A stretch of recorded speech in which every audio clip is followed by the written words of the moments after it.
sei se alguém fechou o carro do meu pai, se foi um buraco na estrada, eu não sei. Eu só sei que ele acabou perdendo o controle da direção e acabamos saindo da estrada. O carro capotou várias vezes. Depois, tudo escureceu assim diante de mim e eu simplesmente não vi nem ouvi mais nada.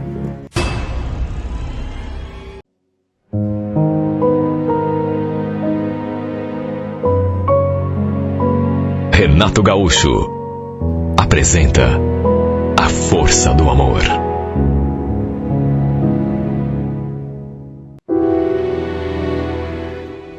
No intervalo do almoço, eu costumava sentar num banquinho de uma praça que tinha ali perto da empresa. Às vezes estava com a Marília, a minha amiga mais chegada da firma. Outras vezes estava sozinha. Sabe, eu gostava de ficar ali, pensando na vida, prestando atenção no movimento, até dar o horário de bater o ponto. E foi numa dessas vezes que o destino colocou o Matias no meu caminho. Olha, eu lembro como se fosse hoje. Estava distraída quando de repente ouvi aquela voz. Moça, essa bolsa é sua? Eu então me voltei na direção daquela voz e juro, senti até um friozinho na barriga. Ele estava ali, em pé, diante de mim, sorrindo o sorriso mais lindo do mundo, e me olhando assim, de um jeito tão terno, como se a gente já se conhecesse há muito tempo. Até demorei para notar que a minha bolsa realmente tinha caído no chão. Qualquer trombadinha que passasse perto levaria a minha bolsa sem a menor dificuldade. Mesmo a gente não se conhecendo, ele se abaixou assim, juntou a bolsa do chão e comentou: eu trabalho aqui perto, eu sempre passo por aqui e vejo você aqui sentadinha nesse banco aqui, concentrada nos teus pensamentos. Você trabalha por aqui também?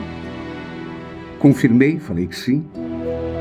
Apontei o prédio onde ficava o escritório. Aí ele se apresentou. Falou que sempre tinha tido vontade de se aproximar, saber meu nome. E sem esperar o meu convite, com maior naturalidade se sentou assim do meu lado, sorrindo. E que sorriso lindo. Sabe aquela pessoa, sabe, que parece que sorri com os olhos? Não era só o sorriso, os olhos, o jeito dele, tudo nele era maravilhoso. Tudo nele era encantador. Repito, ele parecia sorrir com os olhos. Na verdade, ele era a coisa mais linda que eu já tinha visto em todo o mundo. Foi o nosso primeiro contato. E sabe que ainda hoje, quando eu lembro dessas coisas, eu me pergunto, será que se a minha bolsa não tivesse caído no chão, será que o destino teria nos aproximado do mesmo jeito? Olha, para ser bem sincera, eu acredito que sim. Porque, sabe, tem coisas no mundo que parecem já ter sido escritas, assim como tem pessoas que já nascem predestinadas a se encontrar e a ficarem juntas. É o que eu penso. Talvez eu seja muito sonhadora, muito sentimental, mas é exatamente assim. Exatamente assim que eu penso. O fato é que a partir daquele dia, a gente passou a se ver direto, praticamente todos os dias, e a conversar muito. E a cada dia que passava, eu sentia alguma coisa dentro de mim se transformando. Eu adorava quando a gente se encontrava ali naquela praça, porque aquela pracinha, na verdade, acabou se transformando no nosso ponto de encontro. Sabe, parece que tudo que a gente conversava tinha algum valor para mim.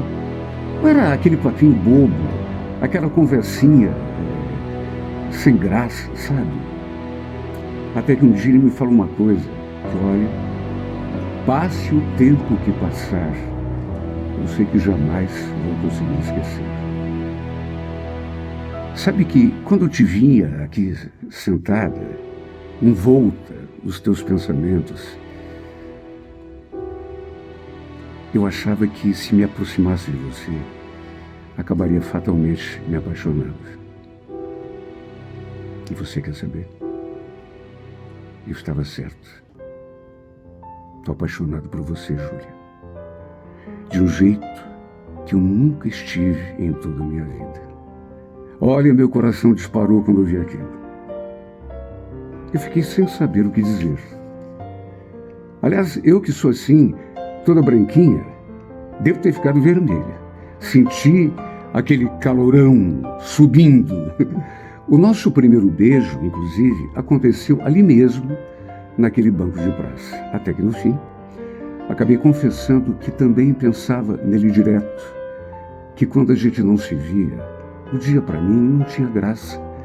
E era verdade, se a gente não se visse, pelo menos um pouquinho, mesmo que fosse de longe, por um minuto, eu me sentia tão vazia. O dia para mim perdia completamente a graça, parecia que o dia estava incompleto, faltava alguma coisa essencial. Aquele beijo marcou o início do nosso namoro. Ele me tratava com tanto carinho, de um jeito tão encantador. Você sabe aquele amor que você sonha a vida toda? Que você vive pedindo a Deus em oração? Pois eu conheci tudo isso nos braços desse homem. Ele era simplesmente tudo aquilo que um dia eu tinha sonhado para mim. Olha, sem exagero nenhum, o nosso amor parecia um romance de novela, de filme. Todo mundo que nos conhecia dizia exatamente a mesma coisa, que tínhamos nascido um para o outro. E eu também pensava exatamente assim. Depois de 2 anos e um pouco, ele pediu minha mão em casamento. Ele fez questão de fazer tudo assim como um manto figurino. Foi um dos momentos mais sublimes, mais felizes da minha vida, quando ele colocou aquele anel de noivado no meu dedo. Eu era filha única e meus pais o adoraram. O acolheram como filho que nunca tiveram. Ao lado desse homem, minha vida era uma verdadeira festa. Um verdadeiro conto de fadas. E eu sei que contando assim, parece até que eu esteja exagerando, mas juro por Deus, era exatamente assim que eu me sentia. Até meus pais resolverem passar as férias, as festas de final de ano, eles tinham alguns dias livres, na casa da minha avó materna, que morava em Guarapuava. Não era exatamente em Guarapuava, mas era bem pertinho, 4 ou 5 quilômetros dali. Como eu tinha pego os dias de descanso também, acabei indo junto, até porque já fazia alguns anos que a gente não se via. Eu estava com tanta saudade da minha avó. A ideia era passar o Natal e o Ano Novo lá na casa da minha avó. Quer dizer, a ideia dos meus pais, porque a minha não era exatamente aquela. Eu queria tanto que o Matias fosse junto com a gente. Infelizmente, não foi possível, já que ele estaria de plantão, tinha compromisso de trabalho. Só estaria livre no dia 31. Ora, quando a gente chegou, foi uma festa. Toda a parentada reunida. Imagine, anos e anos que a gente não se via. A ideia inicial, repito, era passarmos tanto o Ano Novo quanto o Natal na casa da minha avó. Mas eu comecei a fazer a cabeça dos meus pais para a gente voltar no dia 30, porque antes de viajarmos, eu tinha meio que combinado com a Marília de passarmos o Réveillon na casa dela. Inclusive, o Matias também ia junto. Olha, eu insisti muito para a gente antecipar a volta. Nem a minha mãe, nem o meu pai, nenhum dos dois queria voltar antes, até porque, desde o começo, repito, o plano era passarmos tanto o Natal quanto o Ano Novo, a virada do ano, na casa da minha avó. Eu até entendia o lado deles, afinal de contas, era tão difícil eles terem assim folga no trabalho para poderem viajar. Só que mesmo assim eu insisti: paizinho, por favor, pai, vamos voltar no dia 30 ou então no dia 31. Eu combinei com a Marília de passar a virada do ano com ela e eu também queria tanto estar com o Matias. Olha, eu sei que foi egoísmo da minha parte. Puro egoísmo.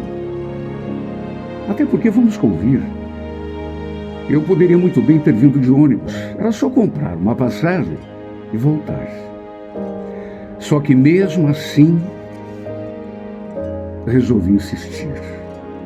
Até que no final, acabei vencendo meus pais pelo cansaço.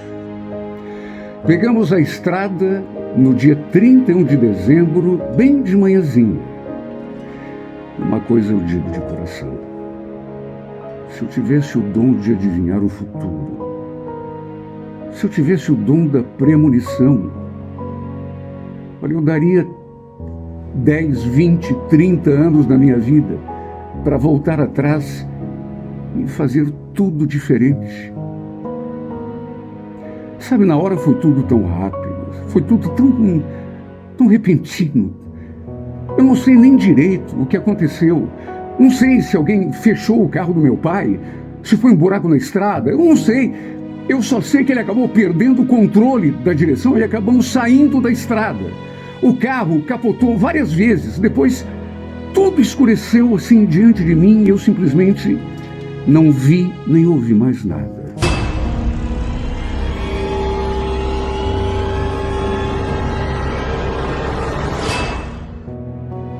Quando voltei à consciência,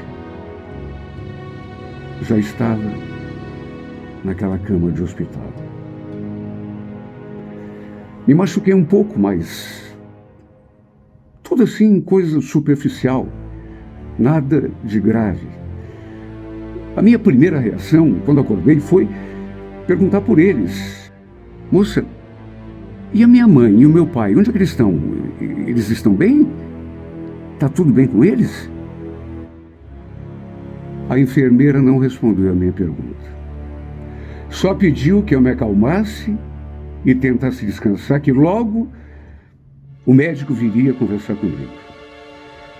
Pensei também no Matias, que naquele momento devia estar em Curitiba, sabe, sem saber de nada, sem nem imaginar que tínhamos sofrido aquele acidente horrível. Eu senti tanto a sua falta, sabe, deitada naquela cama, daquele hospital, aquele quarto desconhecido para mim. Como eu desejei que ele estivesse ali comigo, segurando a minha mão. E os meus pais, meu Deus, onde eles estariam? Será que estavam bem? Por que aquela enfermeira não falou nada quando eu perguntei? A verdade é que há momentos na vida que deviam ser deletados, simplesmente apagados para sempre da nossa memória. Olha, eu não sei nem descrever o que eu senti quando recebi a notícia de que, desgraçadamente, nem minha mãe, nem meu pai, nenhum dos dois tinha sobrevivido à batida. Juro por Deus, além do desespero, além da vontade de morrer também, um pavoroso sentimento de culpa se apoderou da minha alma. Sim, porque a culpa era minha. Fui eu que insisti para voltarmos naquele dia. Se fosse pelos meus pais, só voltaríamos depois da virada do ano, mas eu bati o pé. Como uma criança mimada, eu bati o pé, enchi a cabeça dos dois até que eles resolveram fazer a minha vontade. Não fosse isso, e não teríamos pego a estrada naquele maldito dia. E aquela tragédia, em consequência, claro que não teria acontecido. Olha, eu me revoltei tanto contra Deus, tanto, principalmente por ter me tirado os meus pais e me deixado viva, com aquele remorso horroroso, pavoroso, corroendo a minha alma. Como não podia deixar de ser. Foi a maior tristeza na nossa família. Todo mundo ficou mortificado, despedaçado, arrasado. Uma tragédia que marcou a vida de todos nós, mas principalmente a minha, porque eu nunca mais conseguiria me libertar do sentimento de culpa. Apesar de todo o apoio que recebi do Matias, eu caí numa depressão tão profunda que eu juro, pensei que nunca mais conseguisse me levantar. Acabei até mudando para a casa de uma tia, irmã do meu pai, porque eu tenho certeza, se ficasse sozinha ali naquela casa, eu acabaria morrendo de tristeza, ou quem sabe até tirando minha própria vida. O Matias não descuidou um segundo de mim. Me encheu de amor e de carinho, até que aos poucos fui voltando à realidade. Se é que se pode usar essa expressão, porque a verdade é que minha vida nunca mais seria a mesma. No fundo, eu acho que se não fosse a força que meu noivo me deu, eu, com toda certeza, não teria conseguido me levantar. Ele sabia do meu remorso, até porque eu não falava de outra coisa. Por isso, vivia tentando me consolar. Você é um anjo. Não foi culpa sua, meu bem. Tira isso da cabeça. Você não tem culpa de nada. Foi um acidente, uma fatalidade que poderia ter acontecido com qualquer família. Você é um anjo. Você não seria capaz de fazer mal a ninguém. Tira isso da cabeça, por favor. Não fique se martirizando. Era assim que ele falava. Só que eu não concordava com ele. Por mais que ele tentasse me reanimar, eu respondia sempre a mesma coisa. Não. Eu sei que você quer me consolar, você quer me ver bem, mas se eu não tivesse insistido em voltar naquele maldito dia, nada disso teria acontecido. A culpa é minha, Matias. É só minha e de ninguém mais.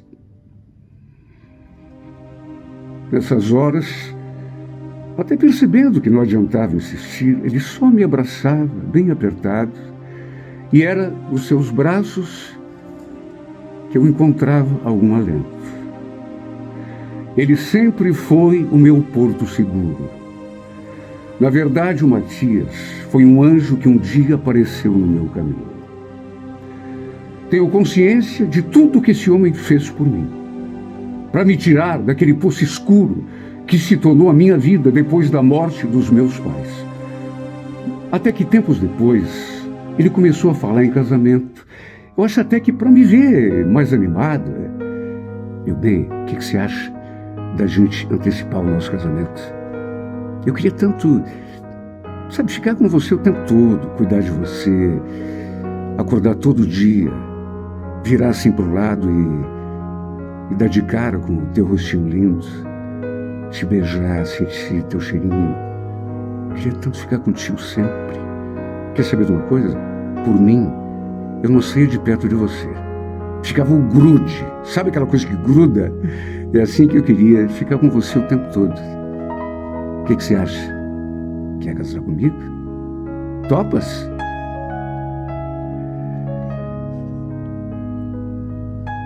Eu também queria me casar com ele. Era tudo o que eu queria.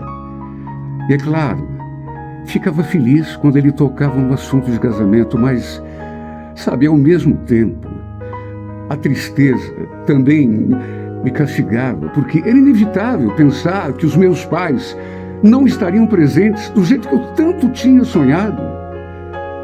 E eu me perguntava tanta coisa. Quem iria me conduzir ao altar, por exemplo? Quem iria me ajudar a escolher o meu vestido de noiva? Sabe, era impossível não lembrar dos meus queridos pais. Desde que eu e o Matias ficamos noivos, que eu sonhava com aquele momento, fazia planos, só que agora, francamente, eu Eu juro, eu não sabia mais se aquilo fazia sentido, se valia a pena. Por mais que eu sonhasse me casar na igreja, com tudo a que uma noiva tem direito, bastava tocar no assunto para eu começar a chorar. E já sentir aquela culpa que não me dava sossego um instante sequer. De todo modo, nos casarmos, e eu sabia disso, era o caminho certo para nós. Até porque eu sinceramente não sei o que seria de mim se o Matias também me faltasse. Repito, ele era o meu porto seguro. No fim, acabamos casando, mas só no cartório. Repito, apesar do amor que sentia por ele, não fazia sentido casarmos diante de convidados, e muito menos fazer festa. Eu acho até que seria um desrespeito da minha parte à memória da minha mãe e do meu pai.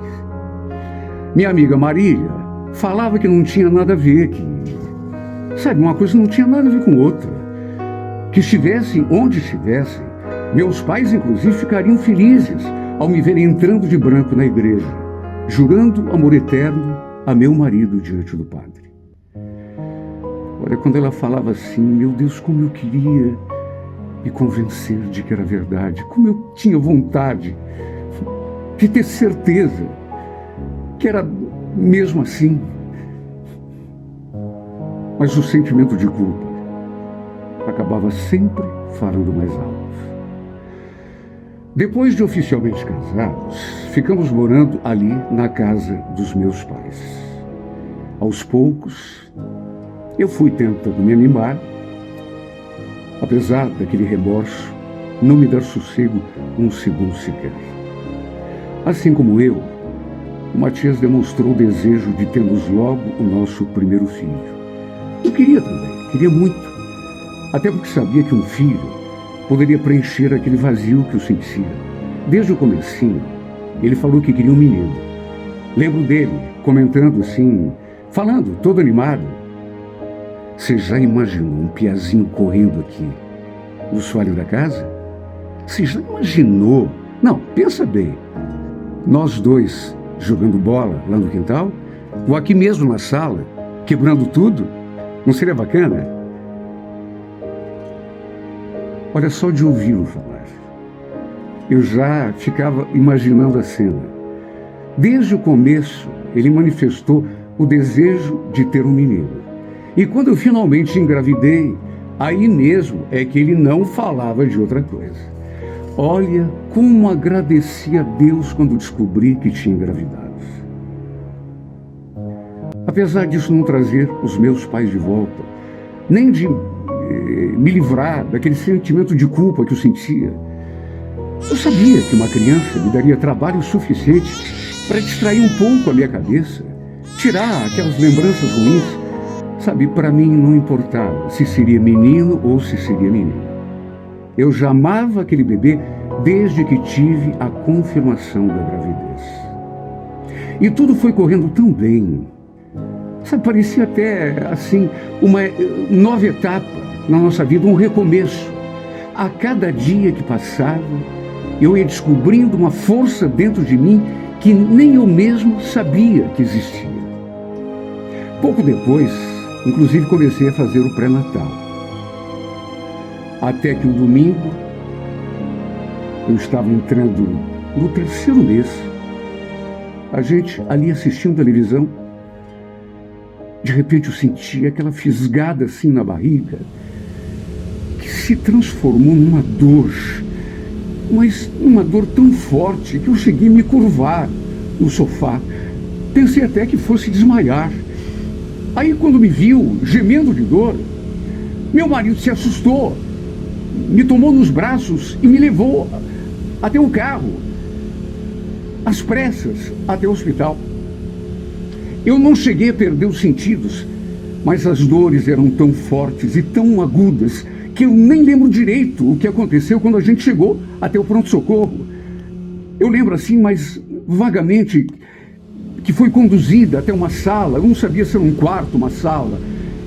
Aí começaram a me examinar, eu só via vultos assim em volta de mim, vozes confusas, Depois me deram uma medicação e aquilo foi me acalmando. Eu fui, não sei se foi o medicamento ou a dor, eu fui apagando.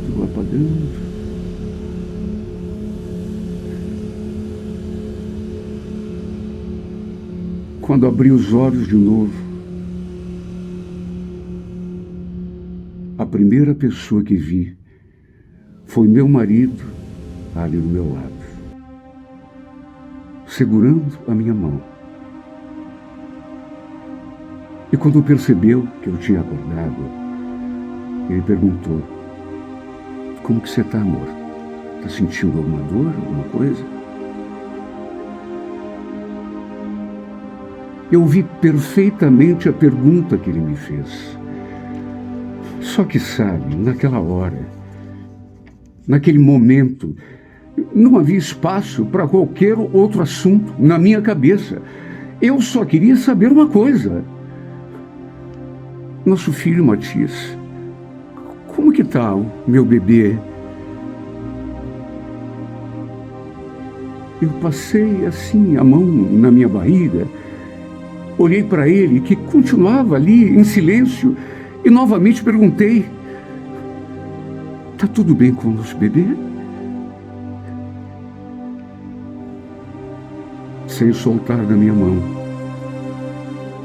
com os olhos murchos, não sei se de preocupação comigo ou o quê, ele só falou aquela frase: